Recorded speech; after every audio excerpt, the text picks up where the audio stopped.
अफगानिस्तान से अमेरिकी सेना की वापसी हो चुकी है। पिछली रात को इससे पहले कि 12 बजते और तारीख बदलकर 31 अगस्त 2000 हो जाती 2021 काबुल एयरपोर्ट से आखिरी अमेरिकी विमान ने उड़ान भर ली और इसी के साथ अफगानिस्तान में 20 साल पहले शुरू हुआ अमेरिका का युद्ध भी समाप्त हो गया। अफगानिस्तान पर तालिबान के कब्जे के बाद खूंखार आतंकियों की भी घर वापसी शुरू हो गई। अलकायदा के पूर्व सरगना ओसामा बिन लादेन का बेहद करीबी सहयोगी और आर्म्स सप्लायर अमीन उल हक 20 साल बाद अफगानिस्तान के नागरहार प्रांत स्थित अपने घर लौट आया है। अमीन के काफिले में कुछ तालिबानी आतंकी भी शामिल हैं। फ्रांस की खूबसूरत और ऐतिहासिक राजधानी पेरिस में प्रदूषण कम करने के लिए वाहनों की अधिकतम रफ्तार 30 किलोमीटर प्रति घंटा निर्धारित कर दी गई है। इस नए नियम को लागू भी कर दिया गया है। पेरिस के अधिकारियों का कहना है कि शहर के पर्यावरण को बिगड़ने से बचाने के लिए ये एक शुरुआती कदम है।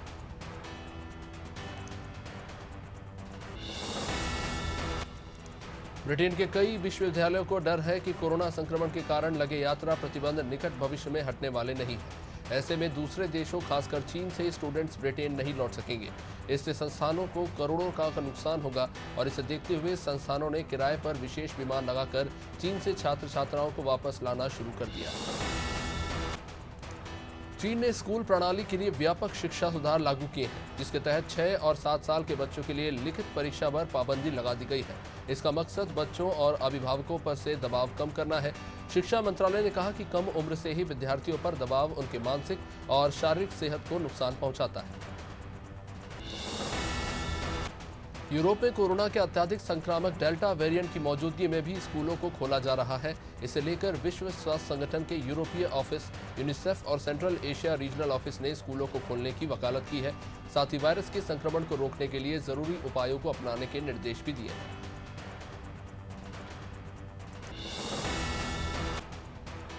इटली के मिलान शहर में 200 फीट ऊंची 20 मंजिला इमारत में आग लगने से अफरा तफरी मच गई। आग की वजह से इमारत तो तबाह हो गई, लेकिन 15 दमकल से पहुंचने में 15 फायर फाइटर्स की टीम ने 1.5 घंटे में बिल्डिंग में फंसे 70 परिवारों को सुरक्षित बाहर निकाला। हालांकि उन्हें आग पर काबू पाने में करीब 8 घंटे तक मशक्कत करनी पड़ी। न्यूजीलैंड में फाइजर की वैक्सीन लगवाने के बाद एक महिला की मौत हो गई। देश में कोरोना वैक्सीन से जुड़ी मौत का यह पहला मामला है। Independent vaccine safety monitoring board ने कहा कि महिला की मौत शायद मायोकार्डिटिस के कारण हुई है। महिला को कुछ और भी मेडिकल समस्याएं थीं, इससे भी मौत के कारणों को गिना जा रहा है।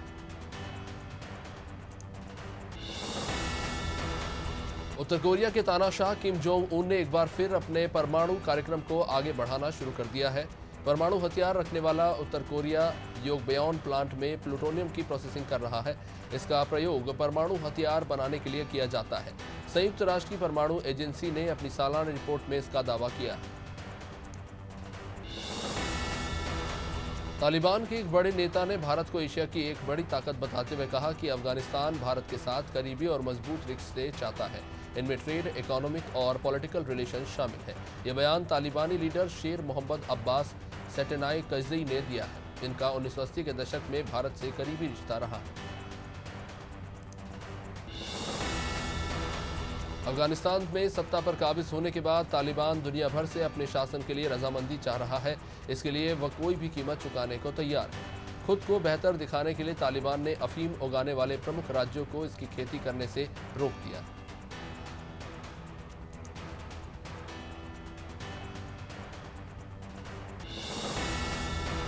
सुप्रीम कोर्ट में 9 जज ने एक साथ शपथ ली। जब ऐसा पहली बार हुआ कि 9 जज एक साथ शपथ ले रहे थे। इनमें 3 महिला जज भी शामिल है।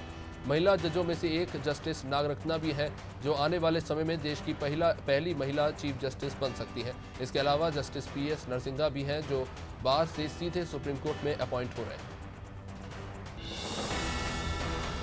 करनाल में किसानों पर लाठीचार्ज के बाद हरियाणा के मुख्यमंत्री मनोहर लाल खट्टर और पंजाब के CM कैप्टन अमरिंदर आमने सामने आ गए हैं।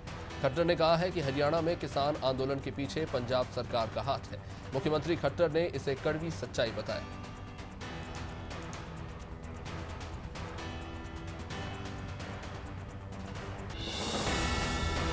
राजस्थान में नागौर स्थित श्री बालाजी के भीषण हादसे में 12 लोगों की मौत हो गई। 6 की हालत गंभीर है। नोखा बाईपास पर एक तूफान जीप और ट्रेलर के बीच में भीषण टक्कर हुई। इसके बाद हाईवे पर काफी लंबा जाम लग गया। सभी मृतक एमपी के उज्जैन जिले के गटिया पुलिस स्टेशन के गांव सज्जन खेड़ा और दौलतपुर के रहने वाले बताए जा रहे हैं। भारतीय इतिहास अनुसंधान परिषद द्वारा जारी किए आज़ादी के अमृत महोत्सव के पोस्टर में पंडित जवाहरलाल नेहरू की तस्वीर नहीं लगाए जाने पर सीएम अशोक गहलोत ने केंद्र सरकार को आड़े हाथों लिया। गहलोत ने कहा कि नेहरू की तस्वीर ना लगा पाना सिर्फ निंदनीय है, बल्कि केंद्र सरकार की छोटी सोच का प्रदर्शन भी करता है। अमृतसर में ऐतिहासिक स्थल जलियांवाला बाग का नवीनीकरण विवादों में घिर गया है। इतिहासकारों ने सवाल खड़े किए हैं कि सजावट की वजह से इसके 102 साल पुराने क्रूर इतिहास को नष्ट कर दिया गया है। सोशल मीडिया पर सवाल उठने के बाद कांग्रेस नेता राहुल गांधी और सीपीएम के सीताराम येचुरी ने भी इसकी तीखी आलोचना की है।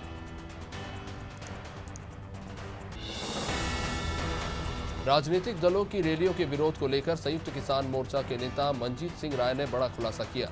उन्होंने कहा कि कुछ शरारती लोग किसान आंदोलन के बीच में घुस गए हैं। जब अकाली दल की रैली होती है तो कांग्रेसी और आम आदमी पार्टी वाले घुस जाते हैं। जब कांग्रेस की रैली होती है तो दूसरी पार्टियों के लोग आ जाते हैं।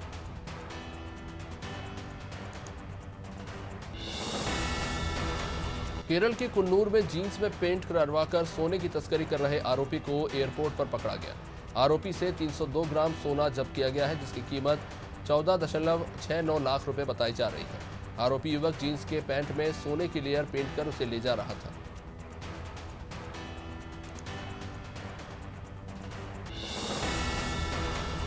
उत्तर कश्मीर के हिंदवाड़ा में कश्मीरी पंडितों ने 32 साल बाद जन्माष्टमी पर प्रभात फेरी निकाली। इस दौरान भगवान कृष्ण से कोरोना के खात्मे के लिए भी प्रार्थना की गई। वहीं श्रीनगर के लाल चौक में भी जन्माष्टमी का सेलिब्रेशन हुआ, जहां लोगों ने नाचते गाते हुए कान्हा के जन्म की खुशियां मनाई।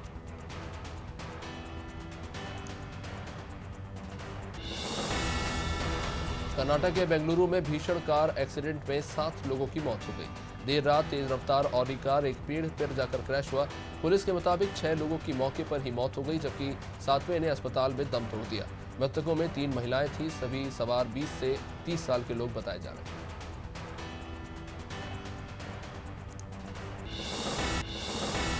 कांग्रेस प्रवक्ता अजय सिंह यादव ने प्रदेश के ऊर्जा मंत्री प्रद्युम्न सिंह तोमर पर निशाना साधा और कहा कि ऊर्जा मंत्री ने विद्युत विभाग के 96 कर्मचारियों को अपना निजी स्टाफ बनाकर रखा है, जो कि साफ सफाई मंत्री पद का दुरुपयोग है।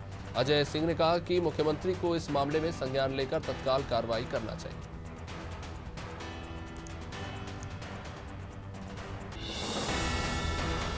विमुक्त जाति दिवस पर विमुक्त घुमक्कड़ और अर्ध घुमक्कड़ जनजाति की विशेष पंचायत सीएम हाउस में आयोजित हुई। इस दौरान सीएम शिवराज ने कहा कि विमुक्त जातीय सदियों से भटक रही है, लेकिन अब उन्हें भी अधिकार मिलना चाहिए। इस विशेष आयोजन में सीएम शिवराज के साथ साथ राज्य मंत्री रामखिलावन पटेल और वीडी शर्मा भी उपस्थित रहे। पोलाई कला के मोटा केवडी में प्राचीन हिमालेश्वर मंदिर के शिवलिंग की चोरी हुई। माना जाता है कि शिवलिंग की स्थापना अज्ञातवास में पांडवों ने की थी। चोरी को लेकर ग्रामीणों में आक्रोश दिखाई दे रहा है, तो वहीं पुलिस प्रशासन को सूचना मिलते ही मौके पर पहुंची और मामले की जांच शुरू की।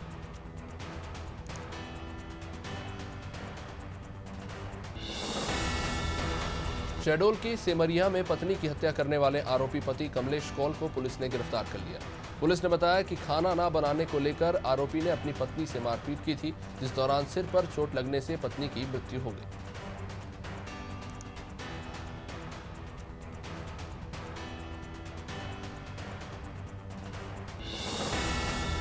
बड़वानी के मंडवाड़ा में दर्दनाक सड़क हादसा हो गया, जिसमें बाइक सवार दंपति गंभीर रूप से घायल हो गए। हादसे में उनके 2 मासूम बच्चों की मौके पर ही मौत हो गई। जानकारी के मुताबिक मंडवाड़ा के पास मिनी ट्रक से बाइक टकरा गई और हादसा हो गया। फिलहाल घायलों को इलाज के लिए जिला अस्पताल में भर्ती करवाया गया।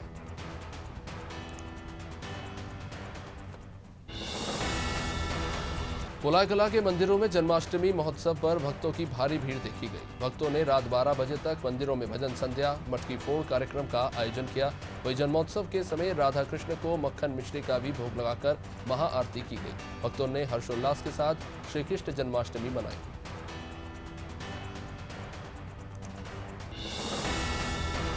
बटियागढ़ के सरिया में बड़े ही हर्षोल्लास के साथ जन्माष्टमी का पर्व मना। कृष्ण जन्मोत्सव के समय फूलों की बरसात हुई। इस दौरान स्थानीय लोगों के द्वारा विभिन्न कार्यक्रमों का भी आयोजन किया गया। बैंड बाजे और ढोलक की तान पर लोग जमकर थिरकते नजर आए।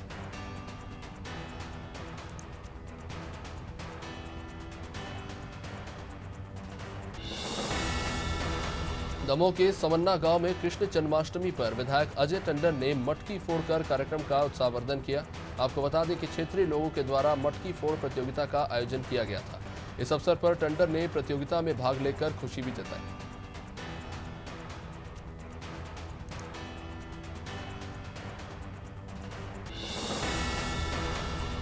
मगरौन में भगवती मानव कल्याण संगठन के लोगों ने अवैध शराब बेचते हुए आरोपी को पकड़ा है, जिसके पास से 3,500 रुपए कीमत की शराब बरामद हुई है। संगठनों द्वारा अवैध शराब बिक्री में ठेकेदार और प्रशासन की मिलीभगत की आशंका जताई जा रही है।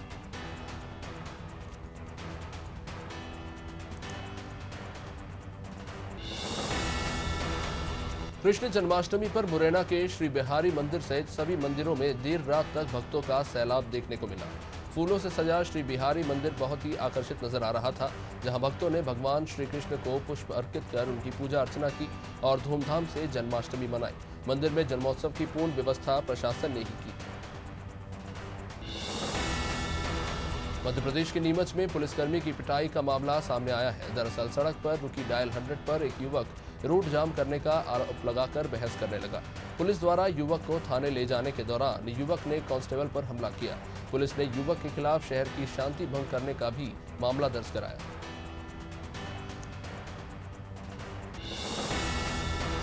छतरपुर जिले के नौगांव में जमीन विवाद के चलते चाचा ने भतीजे को जिंदा जला दिया। इस दर्दनाक हादसे में युवक 80% तक जल गया। मामले की जानकारी मिलते ही मौके पर पहुंची पुलिस ने युवक को घायल अवस्था में सामुदायिक स्वास्थ्य केंद्र में पहुंचाया और मामला दर्ज करके फिलहाल जांच शुरू की।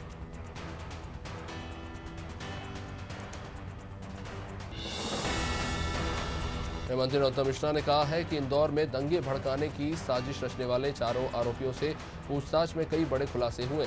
आरोपियों के पाकिस्तान से ही नहीं बल्कि तालिबान से भी बातचीत के संकेत मिले हैं, जिसकी जांच हो रही है। गृहमंत्री ने कहा कि देशद्रोह और तालिबानी सोच मध्य प्रदेश में बर्दाश्त नहीं होगी।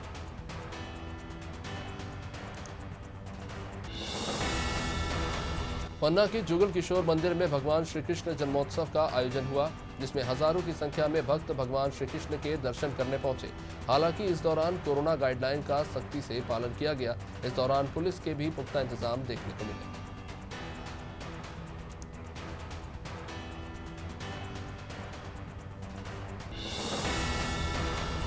एमपी में फिर से होर्डिंग पोस्टर की सियासत शुरू हो गई है। पीसीसी दफ्तर के बाहर एक होर्डिंग में कमलनाथ को कृष्ण के रूप में दिखाया गया है। इस पोस्टर में पार्टी ने कांग्रेस की तत्कालीन सरकार के फैसलों और बीजेपी सरकार की नाकामियों को भी दिखाया है। इस पोस्टर में पार्टी के बड़े नेताओं के साथ कमलनाथ का कृष्ण वाला फोटो लगाया गया है। औरैया पुलिस अधीक्षक अपर्णा गौतम के निर्देश पर पुलिस टीम ने कार्रवाई करते हुए आरोपियों को गिरफ्तार किया है। जानकारी के मुताबिक औरैया हाईवे पर आरोपियों ने प्राइवेट बस को असले के बल पर लूट लिया। मुखबिर से सूचना मिलते ही पुलिस टीम ने लूट के सामान के साथ आरोपियों को बाद में गिरफ्तार किया।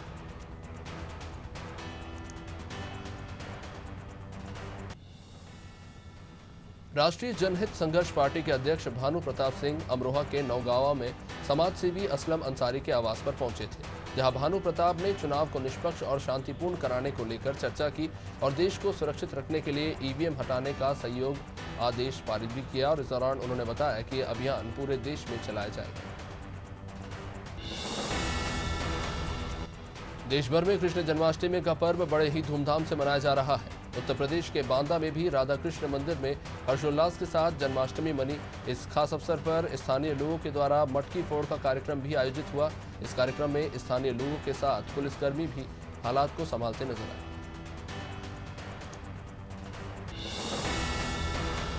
औरैया के अजीतमल पुलिस ने क्षेत्र में बढ़ रही चोरी की घटनाओं को लेकर 7 आरोपियों को गिरफ्तार कर 10 लाख का सामान बरामद किया है।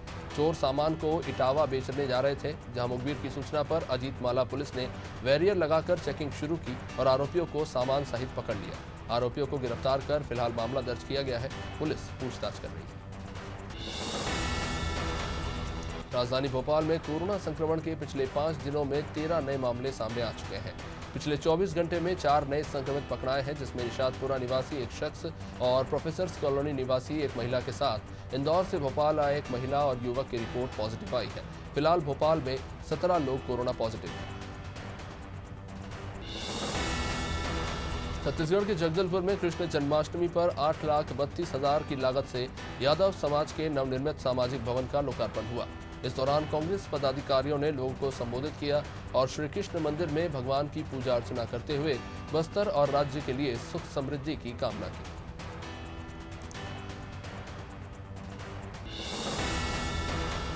छत्तीसगढ़ सीएम पद के लिए भाजपा चुनावी रणनीति बनाने की तैयारियों में लग गई है। भाजपा का 3 दिवसीय चिंतन शिविर शुरू होने वाला है। विधानसभा चुनाव 2023 की तैयारी को लेकर भाजपा के तमाम राष्ट्रीय नेता जगदलपुर में जुटेंगे। हालांकि इस शिविर में कौन कौन से नेता पहुंच रहे हैं, फिलहाल पार्टी ने इस सूची को गोपनीय रखा है। छत्तीसगढ़ में कोरोना संक्रमण से बड़ी राहत मिलती दिख रही है।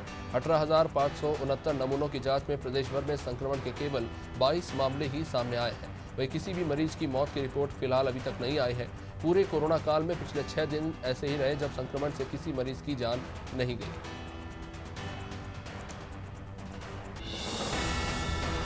छत्तीसगढ़ के कोंडागांव जिले में पुलिस ने एक ट्रैवल एजेंट को गिरफ्तार किया है।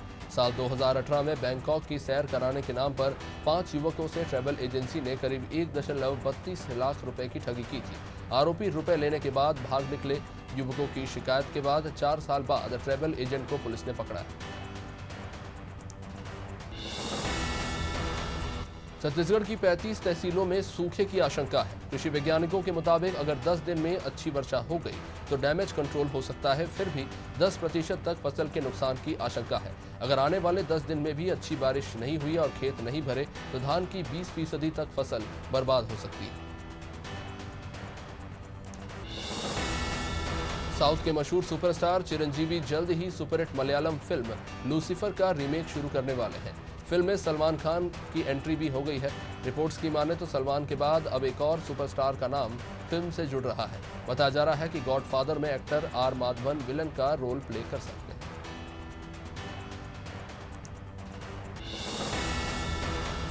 विजय सेतुपति और तापसी पन्नू की हॉरर कॉमेडी फिल्म एनाबेले सेंतुति का ट्रेलर रिलीज कर दिया गया है। ट्रेलर में विजय के साथ तापसी की जोड़ी काफी अच्छी नजर आ रही है। ट्रेलर को यूट्यूब पर भी लाखों लोगों ने देखा है। फिल्म 17 सितंबर को हॉटस्टार पर रिलीज होने जा रही है। इसे तमिल, तेलुगु के अलावा हिंदी में भी रिलीज किया जाएगा।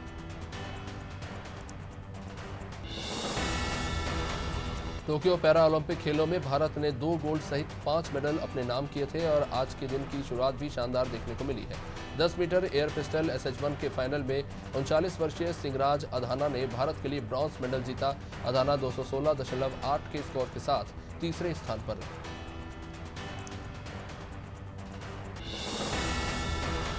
लीड्स में खेले गए तीसरे टेस्ट मैच में भारतीय टीम के अनुभवी तेज गेंदबाज ईशांत शर्मा ने काफी खराब प्रदर्शन किया। मीडिया रिपोर्ट्स की मानी जाए तो ईशांत को सीरीज का बचे हुए दोनों टेस्ट मैचों से बाहर किया जा सकता है और उनके स्थान पर टीम में रविचंद्रन अश्विन को मौका मिल सकता है।